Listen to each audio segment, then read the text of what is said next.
Welcome back to our channel, where we embrace the shadows to bring you stories that lurk in the silence of the night. Tonight, we delve into the unnerving realm of a 911 dispatch center facing a harrowing situation. What happens when the calls they receive are ones they wish were just a bad dream? Stay with us as we unravel a tale that intertwines the urgency of an emergency call with the chill of the supernatural. Remember to hit like, subscribe, and activate notifications so you never miss a moment of fear. Without further ado, let the story begin. Echoes of Rebirth, the 911 Phoenix caller. The clock's hands were inching towards the end of Callie's shift when the shrill ring of the 911 line pierced the quiet of the dispatch center. This time of night, the calls that came through were rarely benign. She slipped on her headset, steeling herself for the worst.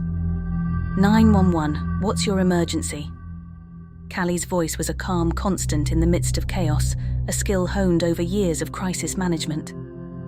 Hello. I need help. The voice on the other end was male, tremulous, and laced with a disturbing calm that didn't match his words. What's the nature of your emergency, sir? Callie asked, initiating the trace protocol. There's going to be a fire, he said matter-of-factly, as if commenting on the weather. Callie's pulse quickened. Is there a fire now? Where are you? No, not yet, but there will be. I can see the flames, the screams. His voice trailed into a whisper. Callie's fingers flew over the keyboard, flagging the call for immediate response. Sir, I need you to give me your location. Are you in danger? He chuckled, a sound that made the hairs on Callie's neck stand on end. We're all in danger, aren't we? But don't worry, I'm where I need to be. They'll all see soon. The trace was taking too long, and the man wasn't making sense. Can you tell me who's in danger, sir? Who is they? The line was silent for a moment. Then he replied, Everyone is in danger except for me. I'm the Phoenix, reborn from the ashes. They'll all burn, and I'll be free. Callie felt a chill run through her. The man's delusions were clear, but the threat felt terrifyingly real. Sir, I need you to stay with me on the line. Help is on the way, but I need to know where you are. But he ignored her plea, his voice rising in a crescendo of madness. They laughed at me, called me crazy. But who's crazy now? I've seen the other side, and it's nothing but fire and ash. The trace completed, and the address flashed on the screen, an apartment complex downtown. Callie dispatched the units, her voice betraying none of the fear glowing at her insides. Sir, please, there are people who can help you, but you need to tell me where in the building you are. What's your apartment number? He was silent again, then whispered, Apartment number? Oh, the fire will find me, it finds all things. Before Callie could respond, the sound of breaking glass and a whoosh of air resounded through the phone line, followed by a maniacal laugh. The line went dead. Callie's heart raced as she relayed the details to the responders. She sat frozen, staring at the screens that now seemed to mock her with their stillness. The minutes ticked by, each one stretching longer than the last. Finally, a crackle from the radio broke the silence. Dispatch, this is Unit 42 on scene. We have a situation here. Callie's breath caught in her throat. Go ahead, Unit 42. We've arrived to find the lobby in disarray, windows broken. We've got a fire on the 4th floor spreading fast. Evacuation is in progress. Need fire department on scene immediately. Callie coordinated the emergency response, her professional mask firmly in place while inside, a tempest of worry raged. She couldn't shake the man's voice from her head, the chilling prophecy of fire. As the fire department battled the blaze and the police secured the scene, the reality of the situation became clear. The man had set multiple fires on his floor, the flames an orange monster consuming everything in its path. The voice from the call haunted Callie as she heard the status reports. Residents in shock, belongings lost, but miraculously no fatalities. The man, the self-proclaimed Phoenix, was nowhere to be found. It was as if he'd vanished into thin air, a spectre of madness that left only destruction in his wake. The investigation would later reveal that he was a resident of the apartment complex, a man whose grip on reality had slipped away, leaving behind a mind tormented by visions of fire and rebirth. His apartment was a shrine to his delusion, walls covered in drawings of flamers and cryptic notes about cleansing fire. As dawn crept over the horizon, Callie's shift ended. She left the dispatch center feeling the weight of the night's events. The man's voice still echoed in her mind, a reminder of the fragility of the human mind and the thin line between sanity and madness. Across the morning headlines, painting a haunting picture of the night's terror. Callie sat in the silence of her living room, the newspaper spread before her, recounting the tale of the mysterious caller who had prophesied his own destructive rebirth. The article detailed the heroism of the firefighters and the close calls experienced by the residents, but there was no mention of the caller, the disturbed man who had set everything in motion.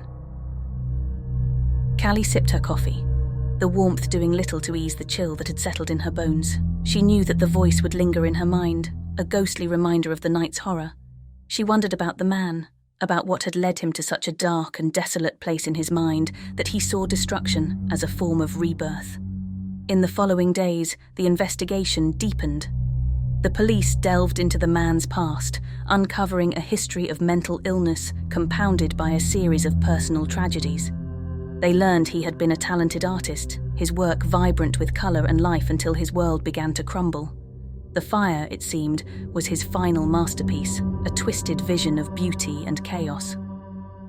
As Callie returned to work, she found herself more vigilant, more attuned to the hidden pleas for help woven into the tapestry of emergency calls. She listened for the signs of despair that had marked the voice of the man now known as the Phoenix Caller.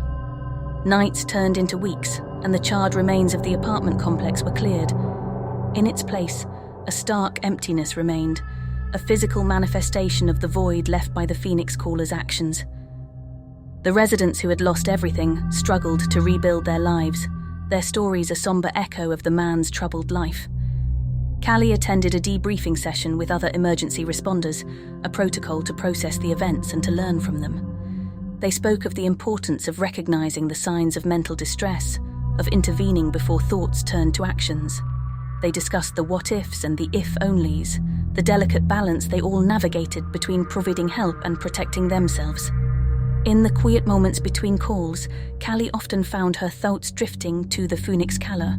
She wondered if there was something she could have said, a word or a phrase that might have anchored him to reality, that might have prevented the tragedy. She knew it was the burden every 911 operator carried, the weight of lives in their hands, the responsibility of being the lifeline. The Phoenix Caller was never found. Some said he perished in the fire, a victim of his own inferno. Others whispered that he had escaped, a shadow melting into the night. But for Callie, he remained a haunting enigma, a voice out of the darkness that had, for a brief moment, connected with her own. Months passed, and the call center received a fresh coat of paint, the sterile whites and greys a backdrop to the life and death drama that played out within its walls. Callie continued to man her station, her voice a beacon of hope to the frightened and the desperate. And then, on a night much like any other, the ring of the 911 line cut through the hum of activity. Callie answered, her heart skipping a beat as a familiar chill crept down her spine. "Hello?" "I need help," a voice said, eerily reminiscent of the Phoenix Caller. Callie's breath caught in her throat, but she responded with practiced calm. "What's the nature of your emergency?" This time, the voice on the other end spoke of shadows that crept in the corners of his vision, of voices that whispered from the walls. Callie listened, her heart heavy with the knowledge that for some, the darkness was a constant companion. Their calls for help a siren song that too often went unheeded. The story of the Phoenix Caller became a legend in the dispatch center, a tale of caution and of the unseen battles fought in the silence of the night. Callie's encounter with the disturbed man became a part of her, a solemn reminder of the fragility of the human psyche and the profound impact a single voice could have. And through it all, the 911 lines continued to ring, a never-ending symphony of hope and despair, with Callie and her fellow operators the unsung conductors, guiding the lost and the hurting back to safety, one call at a time.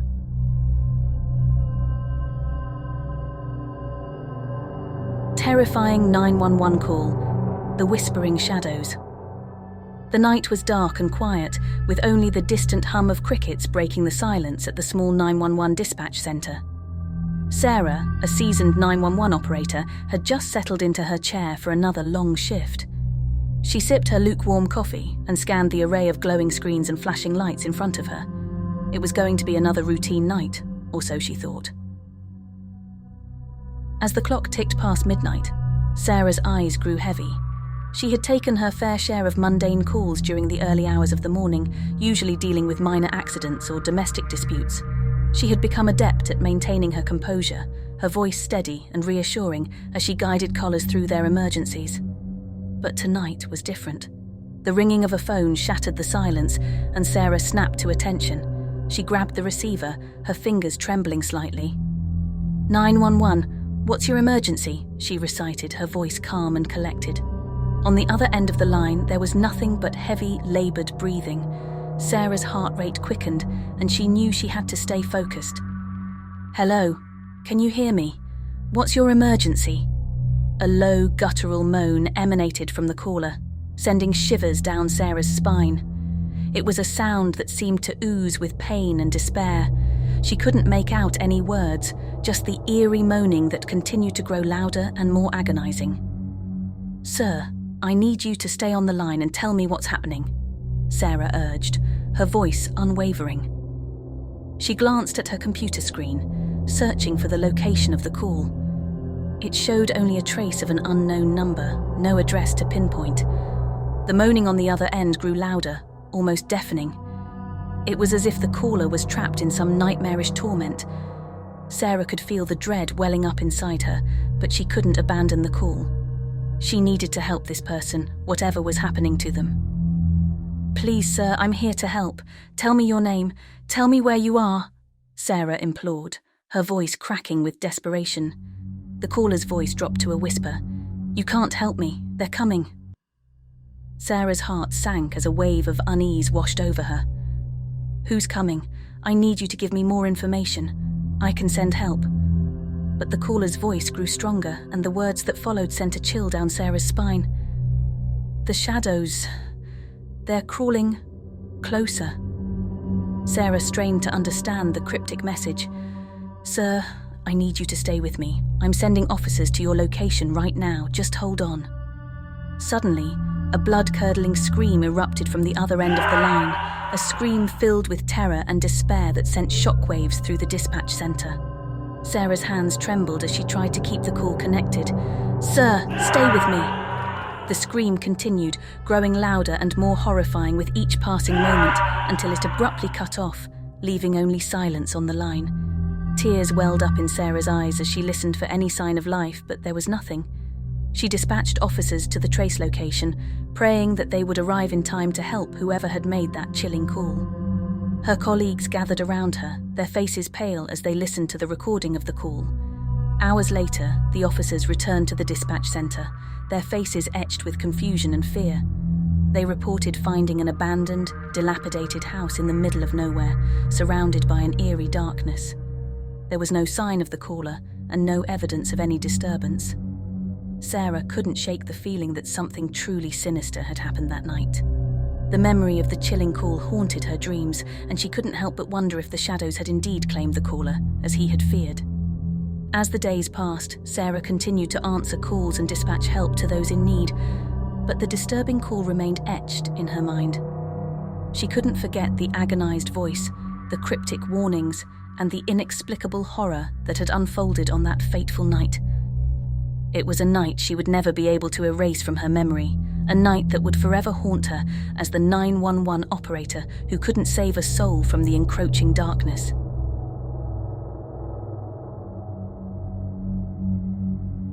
The Midnight Caller.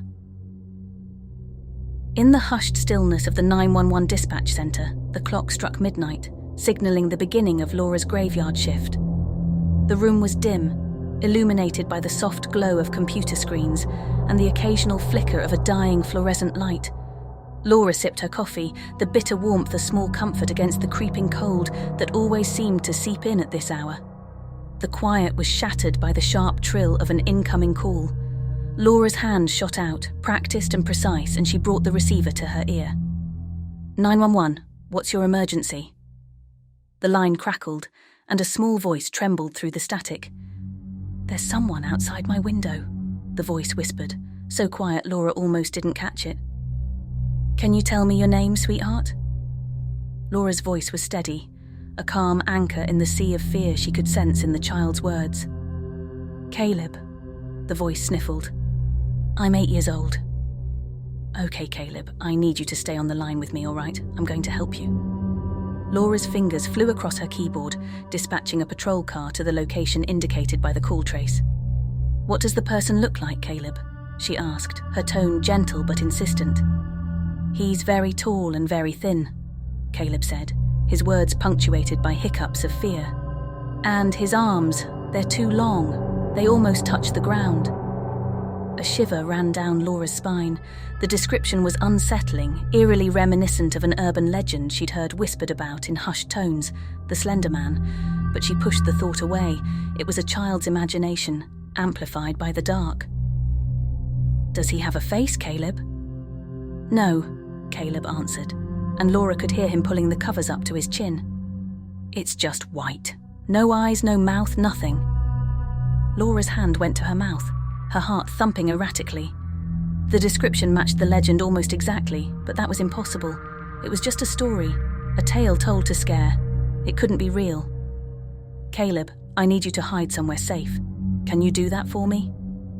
Laura's voice was firm now, commanding. "Yes," Caleb whispered. "I'm in my closet. I have my phone. I can see him through the slats. He's getting closer."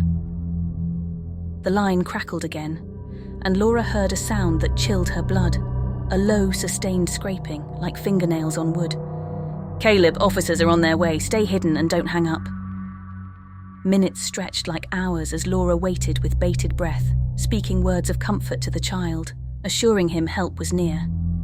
In the background, the scraping grew louder and Caleb's breaths came in short, sharp gasps. Then, suddenly, there was silence. "Caleb!" Laura's voice was a whisper, a plea. A new sound, slow and rhythmic, thudded through the receiver. It was the sound of footsteps, but not the quick, light steps of a child. These were slow, deliberate, and heavy. "Caleb, is that you walking?" Laura asked, though she knew it couldn't be.